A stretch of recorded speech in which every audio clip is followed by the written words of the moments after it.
पनवेल, नवी मुंबई, रायगड परिसरातील बातम्या पाहण्यासाठी आमच्या मी साक्षीदार या यूट्यूब चॅनलला सबस्क्राईब करा. कर्नाळा स्पोर्ट्स अकॅडमीचे मैदान पनवेल या ठिकाणी रोटरी क्लब ऑफ पनवेल आणि रोटरी फाउंडेशन पनवेल यांच्यातर्फे रोटरी पनवेल फेस्टिवलचे आयोजन 22 डिसेंबर ते 31 डिसेंबर रोजी सायंकाळी 4 ते रात्री 10 वाजेपर्यंत करण्यात आले आहे. या रोटरी फेस्टिवलचे उद्घाटन 22 डिसेंबर रोजी करण्यात आले. यंदाचे रोटरी फेस्टिवलचे 28वे वर्ष असून या फेस्टिवलला आवर्जून भेट द्यावी आणि येथील कार्यक्रम, खाद्य मेजवानी आणि आकर्षक करमणुकीच्या कार्यक्रमांचा आस्वाद घेण्याचे आवाहन फेस्टिवलच्या आयोजकांनी केले आहे. दरवर्षी रोटरी पनवेल फेस्टिवलचे आयोजन पनवेल परिसरात केले जाते. 10 दिवसांच्या रंगतदार दिवसांमध्ये आनंद, मजा आणि उत्साह असतो.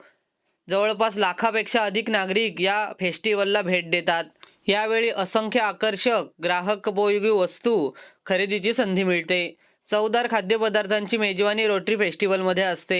तसेच आकर्षक करमणुकीच्या कार्यक्रमांची रेलचेल देखील असते. 22 डिसेंबर ते 31 डिसेंबरपर्यंत या फेस्टिवलचे आयोजन कर्नाळा स्पोर्ट्स अकॅडमीचे मैदान पनवेल येथे करण्यात आले आहे. या फेस्टिवलला भेट देण्याचे आवाहन यावर्षीचे अध्यक्ष स्मिता मंडलिक, पनवेल फेस्टिवल प्रोजेक्टचे चेअरमन प्रसाद दीक्षित, सेक्रेटरी डॉक्टर अरविंद कुलकर्णी, राजाभाऊ गुप्ते, शिरीष पिंपळकर, श्याम जहागीरदार, अमर म्हात्रे यांनी केले आहे. कर्नाळा स्पोर्ट्स पनवेल या ठिकाणी रोटरी महोत्सव भरवण्यात आलेला आहे. आजचा हा दुसरा दिवस आहे, तर कशा प्रकारे रिस्पॉन्स मिळतोय आणि या कार्यक्रमाबद्दल काय सांगाल? आजचा दुसरा दिवस खूपच चांगल्या रीतीने सुरुवात झालेला आहे. न्यू होरायझन पब्लिक स्कूलची मुलं आपल्याकडे आज या मंचावरनं खूप सुंदररित्या त्यांनी कार्यक्रम सादर केला आहे गाण्यांचा. आणि आमचं डिस्ट्रिक्ट रोटरीचं 3131 ची टीम जी एन्व्हायरमेंटची आहे, पर्यावरणाशी निगडीत, ती आज इथे आलेली आहे. आणि त्यांच्या माध्यमातून समाजाला आपण पर्यावरणाची काळजी कशी घ्यायची त्याच्या संदर्भातला एक सुंदरसा ट्रॅशन म्हणजे ट्रॅशमधून फॅशन अशा प्रकारचा शो आपण इथे ऑर्गनाईज केलेला आहे. इथून एक चांगला मेसेज आम्ही देण्याचा प्रयत्न करतोय की पर्यावरणाला आपल्याला सांभाळायचं आहे, तो समतोल आपल्याला राखायचा आहे. आणि अशाच प्रकारचे विविध कार्यक्रम पुढील 8 दिवस आपल्याकडे बघायला मिळणार आहे त्या कार्यक्रमाच्या माध्यमातून. या कार्यक्रमाचं रोटरी मार्फत 28वं वर्ष आहे. या कार्यक्रमातून जे पैसे होतात ते समाज उपयोगी उपक्रमात राबवले जातात. तर या वर्षी आपण कशासाठी ते पैसे गुंतवणूक करणार आहात किंवा काय उपक्रम राबवणार आहात? सगळ्यात महत्त्वाचं म्हणजे रोटरीचे 7 फोकस एरिया आहेत. त्यापैकी पर्यावरण हा एक तर असणारच आहे, पण त्याचबरोबर आपण हॅपी स्कूलच्या अंतर्गत म्हणजे आपली नवीन पिढी जास्तीत जास्त स्किल बेस्ड कशी राहील, त्यांच्यावर चांगले संस्कार कसे होतील आणि शाळांना लागणाऱ्या ज्या काही उपयोगी वस्तू आहेत तर त्याच्या संदर्भात ह्याच्यातलं जे काय आपण संकलन करणार आहोत ते आम्ही हॅपी स्कूलच्या मार्फत वापरण्याचं आमचं प्रयोजन आहे. 10 दिवस हा उपक्रम आहे. या ठिकाणी कोणकोणते स्टॉल मांडलेले आहेत आणि नागरिकांना काय आवाहन कराल? नाही, सर्वप्रथम तुम्हाला मी एक सांगतो की आपण सगळेच पनवेलमध्ये राहतो, पनवेलच्या परिसरात राहतो आणि तुमच्या सगळ्यांचा हा एक अनुभव असेल की आपल्याकडे निधी संकलनाचे खूप मर्यादित पर्याय उपलब्ध आहेत. फार असे काही पर्याय नाहीत. ठराविक काही म्हणजे बिल्डर्स किंवा व्यापारी यांच्याकडे जातो आणि सगळ्याच लोकांना त्यांच्याकडे ते धनिक आहेत त्यामुळे त्यांना शक्य असतं. पण आम्ही हा एक अत्यंत अभिनव उपक्रम राबवला की जेणेकरून तो ज्याला म्हणतात की संपत्तीचं जसं आपण विकेंद्रीकरण करतो तसं इथले तळागाळातल्या 30 रुपयाचं तिकीट देणारा माणूस जेव्हा इथे प्रवेश करतो तेव्हा तो एक सामाजिक कार्यात सहभागी होतो.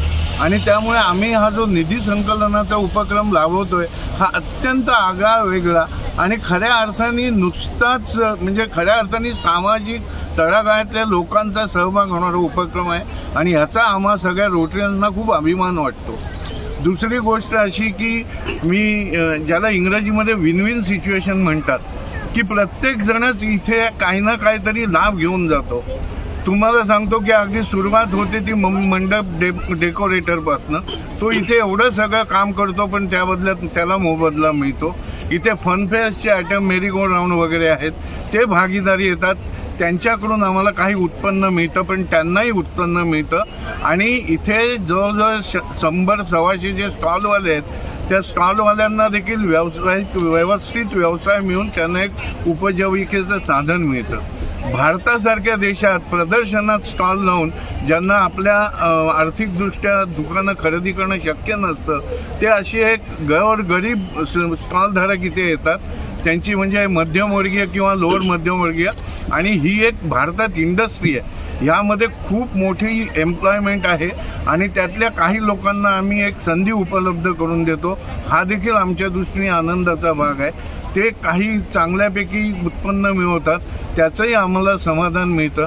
आणि जो 30 रुपये देऊन तिकीट काढून इथे येतो त्याला देखील ग्राहकोपयोगी वस्तू मर्यादित म्हणजे वास्तव भावात किंवा रिजनेबल रेटमध्ये म्हणता येईल अशा देतो.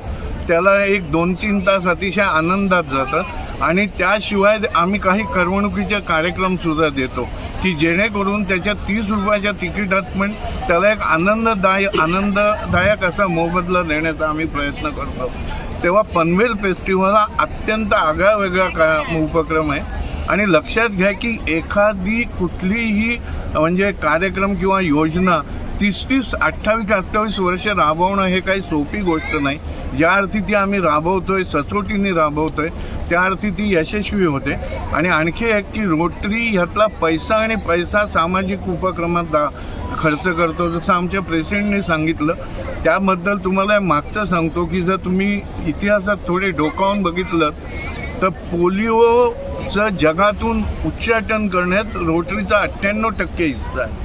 आणि रोटरीचं जागतिक स्तरापासून लोकल स्तरापर्यंत, स्थानिक इथल्या स्तरापर्यंत प्रत्येकाचे एक प्रायोरिटीज एरिया ठरलेले आहेत. आणि अत्यंत शिस्तबद्ध योजनाबद्ध आमचं काम चालतं. आणि म्हणूनच आज 125 वर्ष आम्हाला झाली, पण आम्ही काम करतो आहोत, वाढतो आहोत, काही ना काही समाजोपयोगी उपक्रम राबवत आहोत. ह्याचं देखील आम्हाला एक समाधान पण आहे, आनंद पण आहे. रोटरीचा फेस्टिवल म्हणजे पनवेलकरांसाठी आनंदाची पर्वणी असते. या ठिकाणी विविध स्टॉल तर असतातच, मात्र खाद्य मेजवानी सुद्धा मोठ्या प्रमाणात असते आणि चांगली चव असते. तर याबद्दल काय सांगाल? खाद्य मेजवानीबद्दल मी नक्कीच सांगू शकतो की महाराष्ट्रातल्या विविध भागातून वैविध्यपूर्ण खाद्याच्या चविष्ट तुम्हाला इथे खायला मिळतील. व्हेज नॉनव्हेज दोन्ही प्रकारच्या इथे स्टॉल्स लागलेले असतात. इवन दो इथून जळगाव आणि खानदेशाचे थालीपीठं किंवा कोकणातल्या मच्छीचे स्टॉल्स, चवदार मच्छी खाण्याचे स्टॉल्स आहेत. अशा विविध प्रकारच्या खाण्याच्या वस्तूंचे स्टॉल्स इथे लागलेले असतात. आणि सगळ्यात जास्त रिस्पॉन्स आमचा त्यांनाही असतो, कारण आमचे सगळ्यात पहिले स्टॉल जर बघत असाल तर खाद्यपदार्थांचे स्टॉल सगळ्यात पहिले संपतात. याचा अर्थ असा आहे की लोक समाधान घेऊन जातात, मजा करून जातात, 30 रुपयात पुरेपूर लाभ घेतात आणि आम्हालाही समाधान देतात. एवढंच मी सांगू इच्छितो. या फेस्टिवलला भेट देण्यासाठी नागरिकांना काय आवाहन कराल? या फेस्टिवलला भेट देणं हा आमचा आगळावेगळा उपक्रम. याच्यासाठी मी नेहमी म्हणतो की आज पनवेलच्या पंचक्रोशीमध्ये विविध प्रकारचे सगळ्या ठिकाणी अशा प्रकारचे हे लागतात, पण तुम्ही इथली स्वच्छता बघाल, इथलं नियोजन बघाल, इथली टॉयलेट आणि बाकीची व्यवस्था बघाल तर ही बाकीच्यांपेक्षा वेगळी असते. म्हणूनच आमच्या स्टॉलला जरी तिकीट असलं तरीही 70-75 हजार लोक सहज येऊन जातात. हे आमच्या याचं वैशिष्ट्य आहे. इथे कुठेही तुम्ही फिरत असताना कुठेही काडी कचरा दिसणार नाही आणि काहीही होणार नाही. आणि एक ट्रस्ट, विश्वासपात्रता तयार झालेली आहे की रोटरीचा असेल तर चला जाऊया, असं एक सगळ्यांच्या मनामध्ये असतं. हा फेस्टिवल किती तारखेपर्यंत असतो? हा फेस्टिवल सध्या 22 तारखेपासून ते 31 तारखेपर्यंत आहे. 31 तारखेला 12 वाजेपर्यंत आहे. आणि सगळ्यात जास्त एंटरटेनमेंटचा कार्यक्रम आपण 31 तारखेला ठेवलेला आहे. लोकांना पूर्ण समाधान देण्याचा आमचा प्रयत्न राहील. माध्यमातून मला सर्वसामान्य लोकांना एक खास आवाहन करायचं आहे. आत्ताचं माहिती तंत्रज्ञानाचं युग आहे आणि तुम्हाला वाहिन्या म्हणतात, तर तुम्ही नुसत्याच वाहिन्या नाही आहात पण रक्तवाहिन्या आहेत समाजाच्या. तेव्हा ह्या आमच्या उपक्रमाचं अतिशय जोरदार समर्थन करा, त्याची जाहिरात करा, जेणेकरून आम्हाला खूप मोठा जनतेचा पाठिंबा मिळेल. देणगी देऊन लोक इथे येतील आणि आम्हाला हा पैसा समाज उपक्रमासाठी राबवता येईल. आमच्याकडे असंख्य आहेत. तुम्हाला माहिती आहे की समाजसेवेत पैसा म्हणजे अमर्याद मागणी आहे, पण आर्थिक उपलब्धता कमी आहे. तेव्हा त्यासाठी आम्हाला मदत करा, एवढंच तुम्हाला आणि तुमच्यातर्फे लोकांना आवाहन करायचं.